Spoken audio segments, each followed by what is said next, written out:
You're sitting in a room full of people. Someone says something that's clearly wrong, provably false, logically broken, and no one speaks, not because they don't notice, but because they've learned not to question.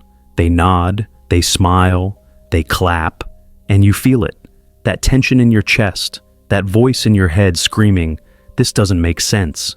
But you look around and everyone else seems comfortable, content, obedient. So you ask yourself, am I the crazy one?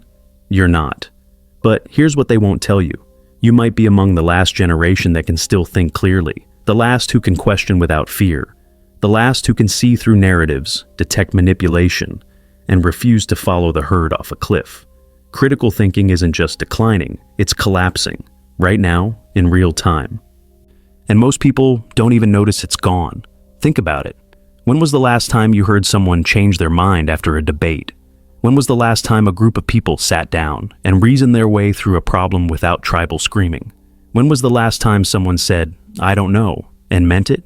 We live in an age where questioning is called negativity, where doubt is called toxic, where thinking too deeply makes you difficult. The system doesn't want thinkers, it wants believers, and it's winning. Right now, across the world, millions of students are being taught what to think, not how to think. They're being rewarded for memorization, not understanding, for compliance, not curiosity. They're being trained to accept, not analyze, to repeat, not refute. And when they grow up, they become adults who can't distinguish fact from opinion, truth from propaganda, logic from emotion. They become crowds that cheer for their own destruction, voters who can't name the policies they support, consumers who follow trends they don't understand. They become the masses, the herd, the background noise. And the terrifying part? They don't even realize they've lost the ability to think. But you're different. You feel it, that dissonance, that frustration when you see everyone nodding at obvious lies, that isolation when you're the only one asking questions. That's not weakness, that's not paranoia. That's your mind refusing to surrender. You're waking up in a world that's falling asleep. And what I'm about to tell you will explain exactly why this is happening, why critical thinking is being systematically erased, why stupidity is being rewarded, and why you might be part of the last generation that can still resist it. This isn't about education reform or media literacy. This is about power, control, and the engineering of mass obedience. This is about why every institution, schools, governments, corporations, platforms, benefits when you stop thinking and start obeying. And once you understand the mechanisms behind this collapse, you'll never see the world the same way again. You'll see the patterns, the incentives, the invisible architecture that turns critical minds into compliant followers. And more importantly, you'll know how to protect yourself from it. Because here's the truth they're terrified you'll discover. The less you think, the easier you are to control. The less you question, the more predictable you become. The more you follow, the more powerless you remain. And right now, at this exact moment in history, there's a global system designed to make you stop questioning, stop analyzing, and stop thinking for yourself. It's not a conspiracy. It's not a secret cabal. It's incentives, algorithms, economics, psychology. It's the natural evolution of a system that profits from your obedience. And it's working. But not on you. Not yet. You're still here, still questioning, still resisting that comfortable numbness that swallowed everyone around you. And that makes you dangerous. To the narrative, to the algorithm, to the system that needs you docile and distracted. That's why you're watching this. Because somewhere deep inside, you know something's wrong. You know the crowd is marching toward a cliff. You know the emperor has no clothes. And you refuse to pretend otherwise. So, let me ask you something. Are you ready to understand why critical thinking is dying? Are you ready to see the machinery behind the madness? Are you ready to become part of the last generation that can still think clearly in a world drowning in stupidity? Because once you see it, you can't unsee it. Once you understand it, you can't go back. And once you refuse to participate, you become ungovernable. The countdown has started, the skill is disappearing, and you're running out of time to decide which side of history you'll be on. Will you be the one who thought clearly while the world went mad? Or will you be another face in the crowd, nodding along as everything crumbles? The choice is yours, But you need to understand what's happening first. Let's begin. Let me tell you how they broke you. Not with chains, not with violence, with comfort. They made obedience feel good. They made conformity feel safe. They made thinking feel dangerous. And you never even noticed it happening. It started early, before you could walk, before you could speak, before you even knew who you were. The training began. Sit still. Stay quiet. Raise your hand. Wait your turn. Color inside the lines. Follow the instructions. Don't question the teacher. Good boy, good girl, gold star. Your brain learned a simple equation. Obey, reward, question, or punishment. And that equation didn't stop in the classroom. It followed you everywhere. The industrial education system wasn't designed to create thinkers. It was designed to create workers. Predictable, punctual, obedient. Humans who could sit in rows, follow orders, and perform repetitive tasks without complaint. The Prussian model. Adopted worldwide, still running today. And it worked. It turned millions of wild, curious children into compliant adults who never learned to question authority, who never learned that because I said so isn't an argument, who never developed the mental muscles to think independently. They were trained, like animals, and so were you. But it didn't stop there, because the modern world discovered something even more powerful than forced obedience, voluntary obedience. They realized they didn't need to chain you, they just needed to make the chains feel comfortable. Enter the algorithm.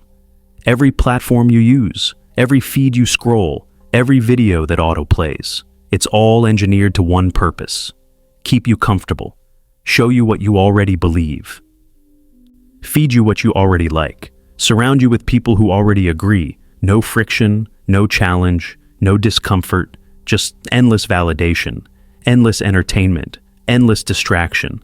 And your brain loves it, because your brain wasn't designed for truth. It was designed for survival, and survival meant staying with the tribe, fitting in, not rocking the boat. Your ancestors who questioned the group, who challenged the chief, who thought differently.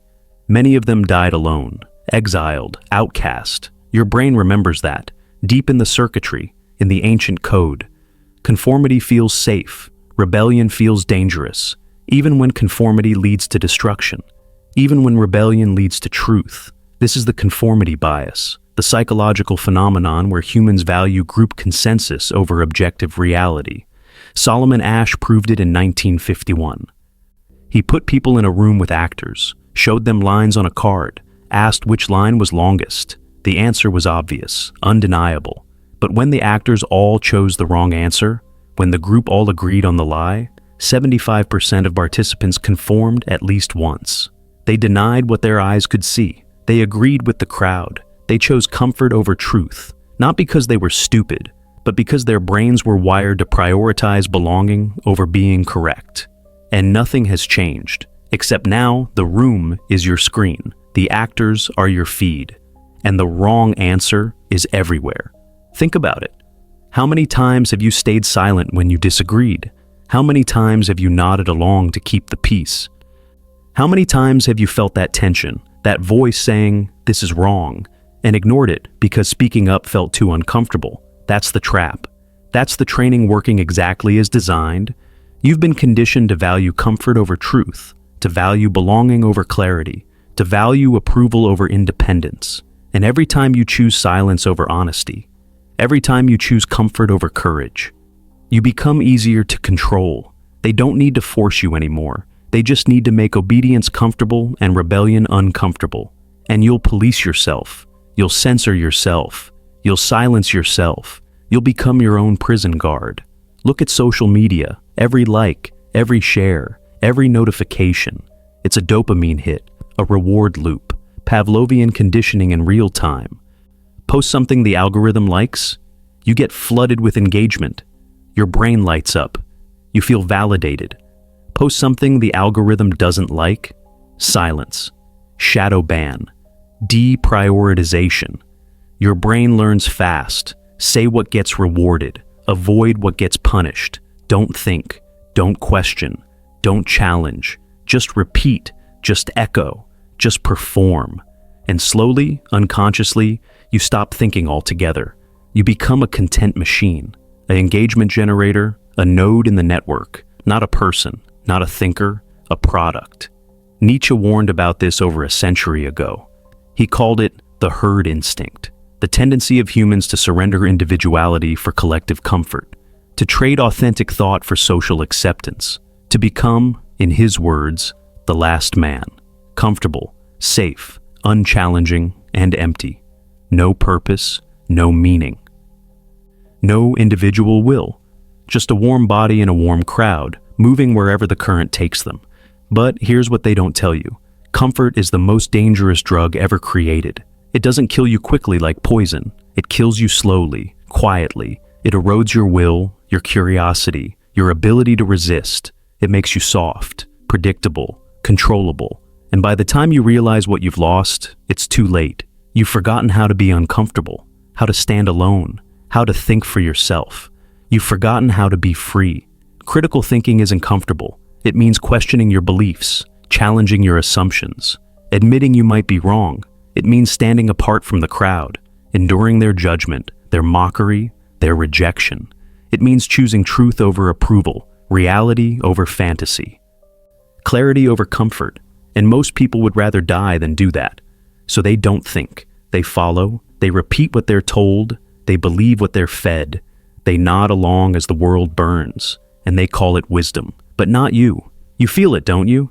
That discomfort, that friction, that refusal to accept what everyone else accepts. That's not a bug. That's your mind fighting back. That's the part of you that refuses to be domesticated, refuses to be comfortable, refuses to obey. That's the thinker inside you, still alive, and it's under attack every day, every scroll, every notification. The system is trying to lull you to sleep, to make you comfortable, to make you compliant, but you're still awake.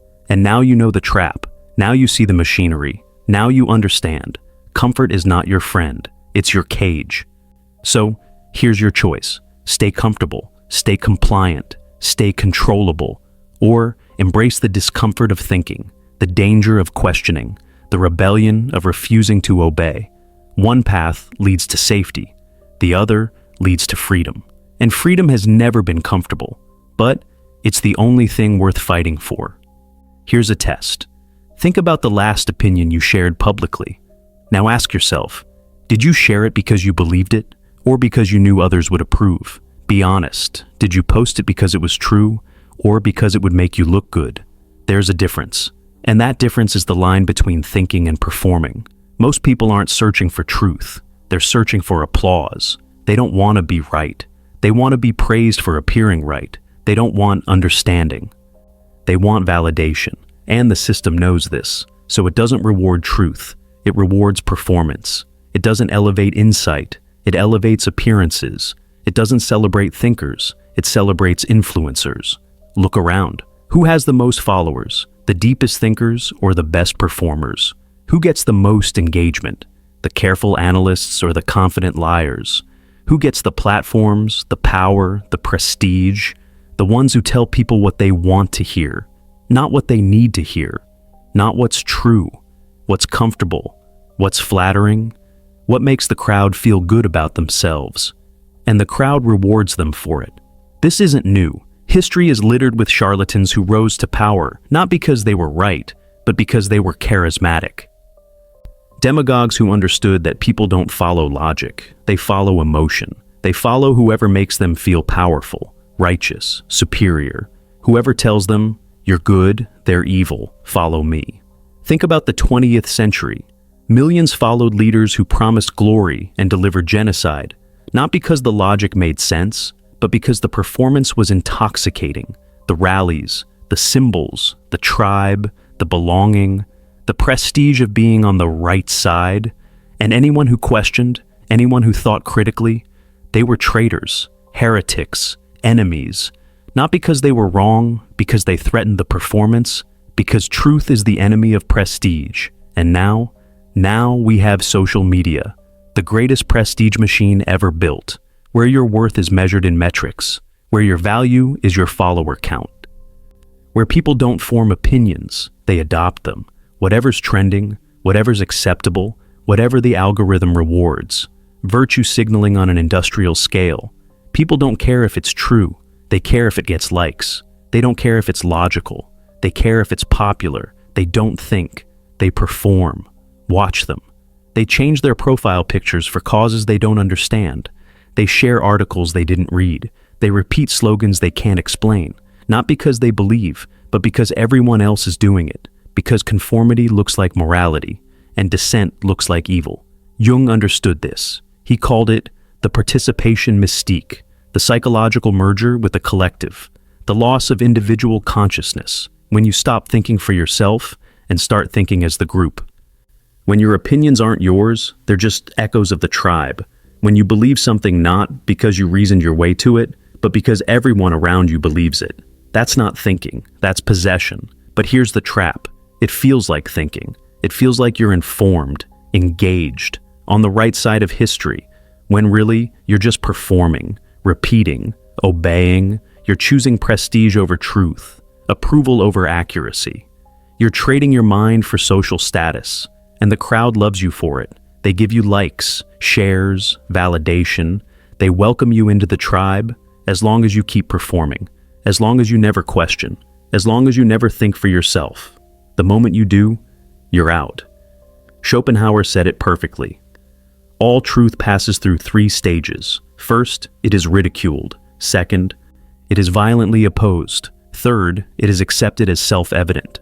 But most people never reach stage 3. They stay in stage 1 and 2, mocking and opposing truth because it threatens their prestige. Because admitting you were wrong destroys your status. Because changing your mind makes you look weak. So they double down. They defend the indefensible. They attack anyone who questions. Not because they're right, because they're invested. Their identity is wrapped up in being right, in appearing smart, in maintaining their position in the hierarchy. And truth is a threat to all of that. So here's the question. Are you thinking for truth, or are you thinking for applause? Are you seeking understanding, or are you seeking validation? Are you willing to be wrong, to be mocked, to be cast out, if it means being clear? Because real thinking has no audience. It happens alone, in silence, without applause. It's uncomfortable, unpopular, unrewarded. But it's the only thing that's real. Prestige is temporary. Truth is permanent. Approval fades. Clarity remains. The crowd will forget you, but reality won't. And the most powerful thing you can do? Stop performing. Stop seeking approval. Stop chasing validation.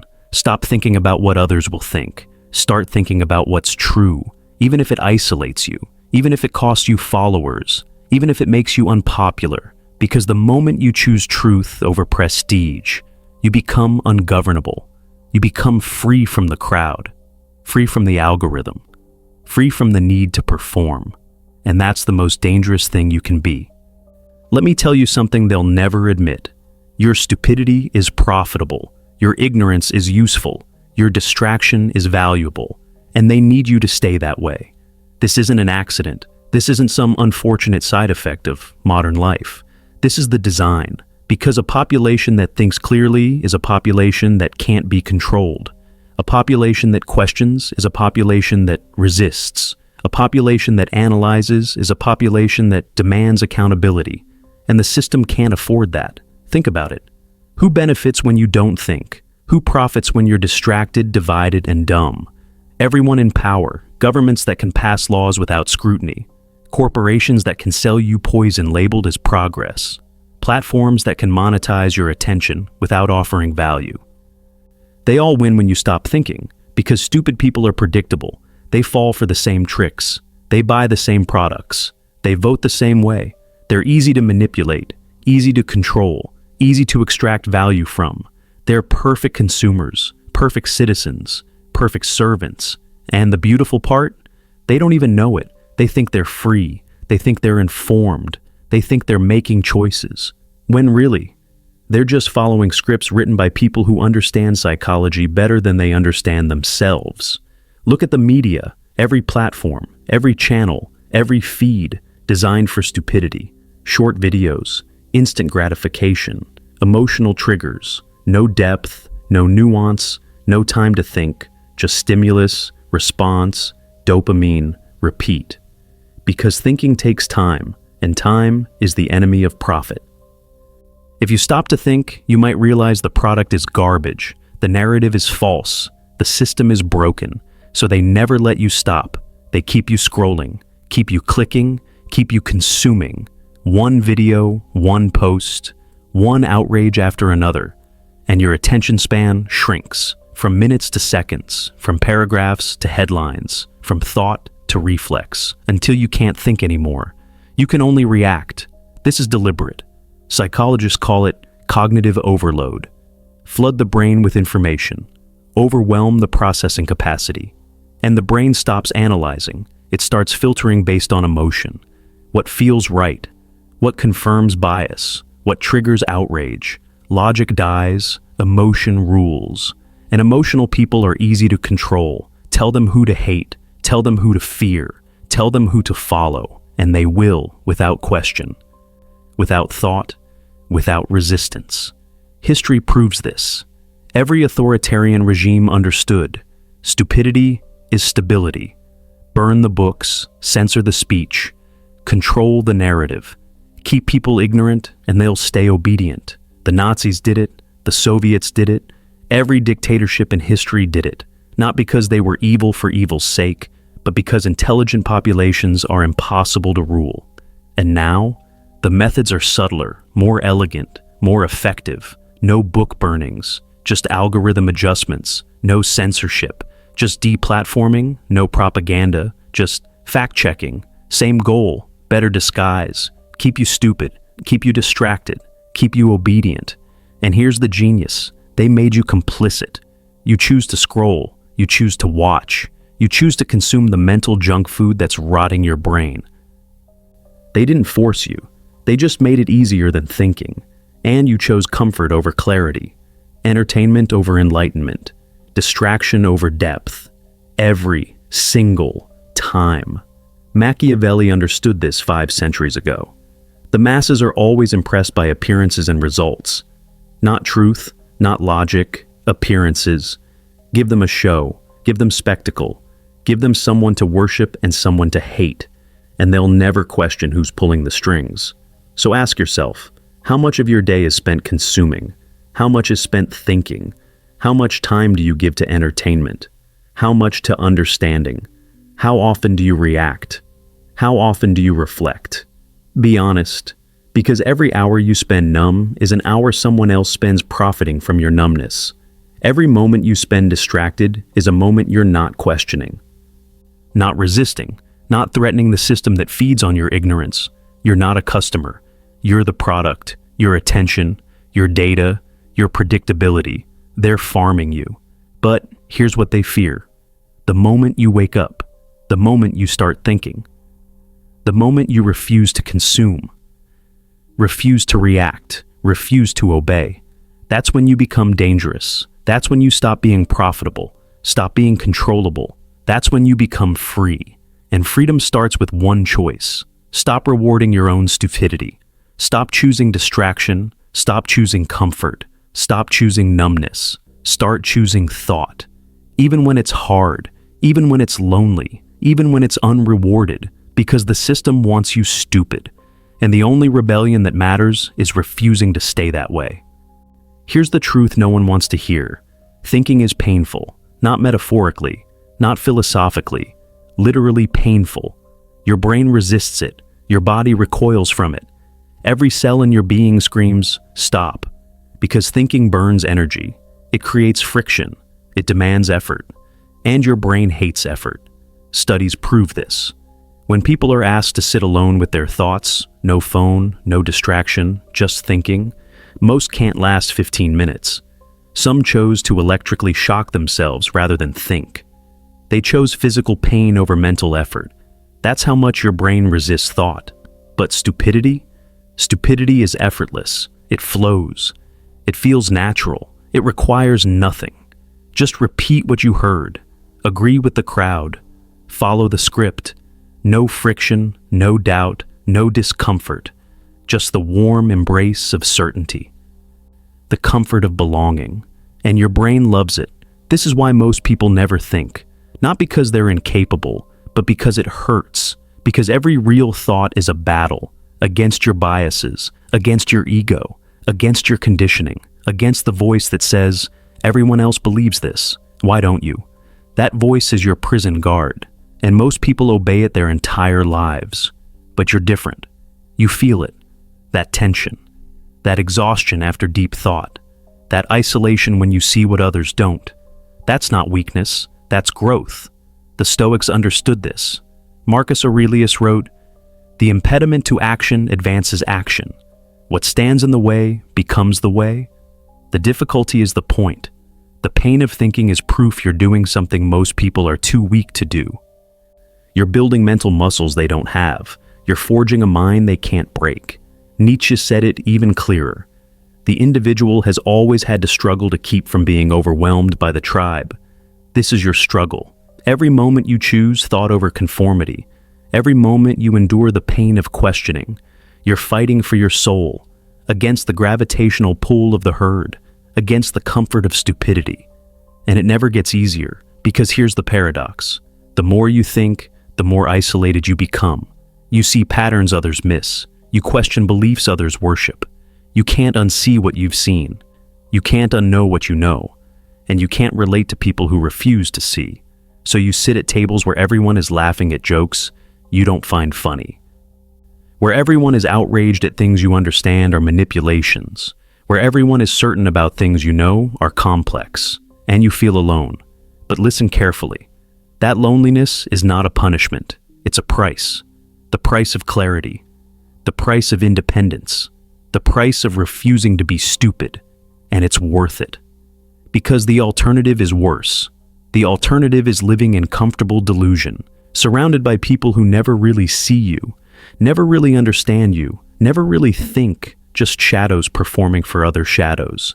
So, embrace it. Embrace the pain of thought, the isolation of clarity, the burden of seeing what others refuse to see. That pain is proof you're alive, proof you're fighting, proof you're free, because stupidity feels easy. But it's a slow death, a death of the mind, a death of the self. A comfortable cage you never escape. Thinking hurts, but it's the only thing that makes you real. So here you stand, at the threshold. Behind you, the comfort of the herd, the warmth of belonging, the ease of stupidity. Ahead, the cold clarity of independent thought, the isolation of seeing clearly, the burden of responsibility.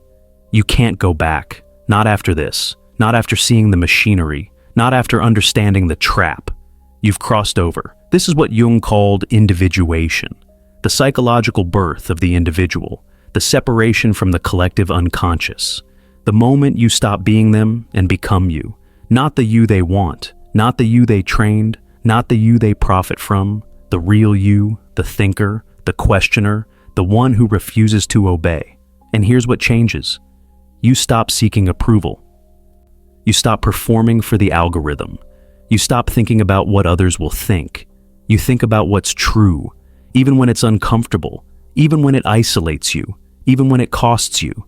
Because truth is your currency now. Not likes, not followers, not prestige, clarity.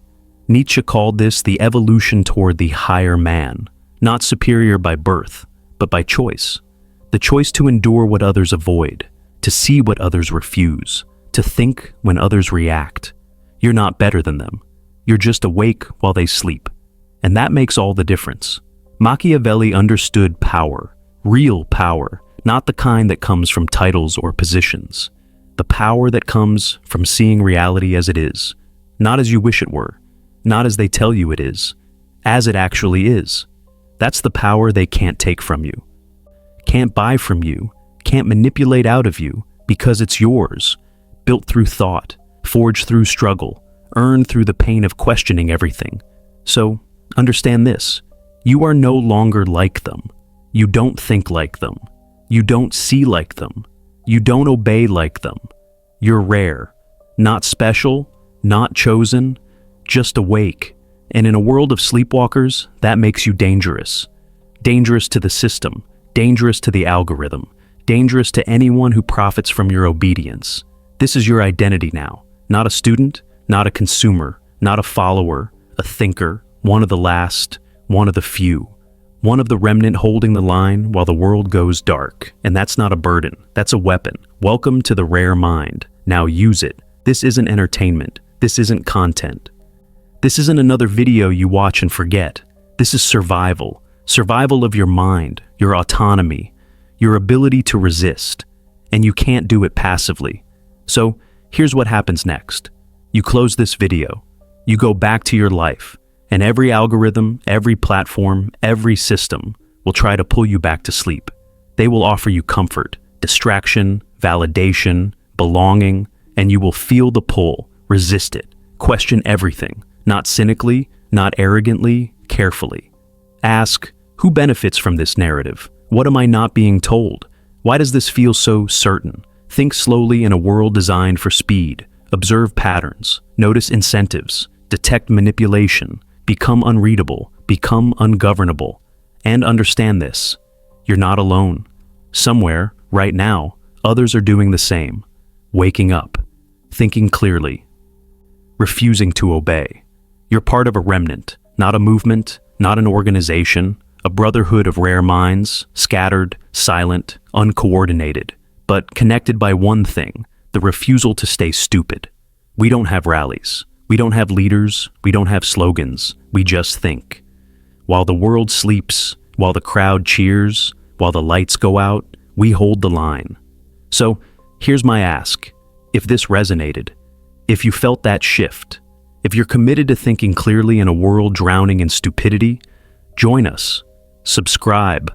Not for entertainment, not for comfort, for depth over noise, for ideas that challenge, for truths that disturb, for content that treats you like a thinker, not a consumer, because the algorithm won't recommend this, the system won't reward this, but you will, by choosing it, by spreading it. By refusing to let critical thinking die on your watch, the last generation, the rare minds, the ones who refuse to go quietly, that's us. Now go, question everything, trust nothing, think clearly, and hold the line.